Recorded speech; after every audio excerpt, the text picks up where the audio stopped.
Hey everyone, it's Jo here. It's a little bit of a crime scene here. I'm doing tomato canning this afternoon. And one thing I just wanted to share with anyone who is interested is how I save seeds when I go through my heirloom tomatoes. So every year I grow my own and I save seeds, but I also buy a vat from my local heirloom tomato farmer. And I try to get her to tell me the names of some of them. So for example, this year I have a new variety. It's called Wessel's Purple Pride, and it looks like this. And so there's a tomato that I've never grown in my garden before.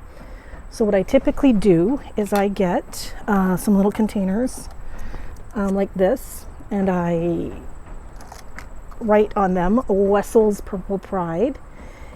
And what I do, and I'll just show you, I know it's quite messy here, but we'll do a little bit. I do cut it open, and I do, believe it or not, just squirt the seeds as best I can into the little container.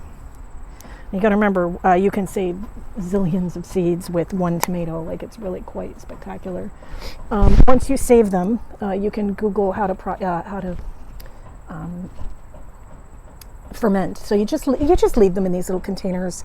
You can even take the lids off so that they get a layer of mold on them for about, I don't know, 3 or 4 or 5 days, sometimes a week. Sometimes I've let them go several weeks. Once the layer of mold is on them, you indoors, don't let this go outside, otherwise the bugs will get to it. Scrape that mold off. Whatever sinks is viable, whatever floats is garbage. Empty them out, rinse them off in a sieve, and lay them out on a paper plate or some newsprint, or I guess paper towels. I don't like paper towels because they stick. And then when they're dried out, you put them in a little baggie and you have seeds for next summer. So this is how I save seeds year to year. I actually do this every year when I'm doing my canning. So right now, and I save all my seeds in little containers, including one mystery container. This is for everything I don't know, and I usually give that away at Seedy Saturday as Jo's heirloom mystery varieties, and they're just, God only knows what you're going to get. This year I've got Brazilian Beauty, I've got Costoluto Genovese, I've got tons on the go. I'm doing my canning though with little jars and big jars. I'm doing it outdoors this year just because it's too hot to do it inside, and it's also a bit of a mess. I do consider it to be they call it a crime scene when it's, I mean, you can just see the mess. This is really soaked in tomato juice. Everything got really just kind of soaked in tomato juice out here while we were cutting and canning.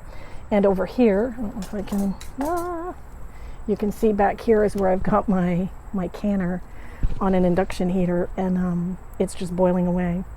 So it's kind of nice to do that on the patio and not have to make a mess of the kitchen and not heat up the house.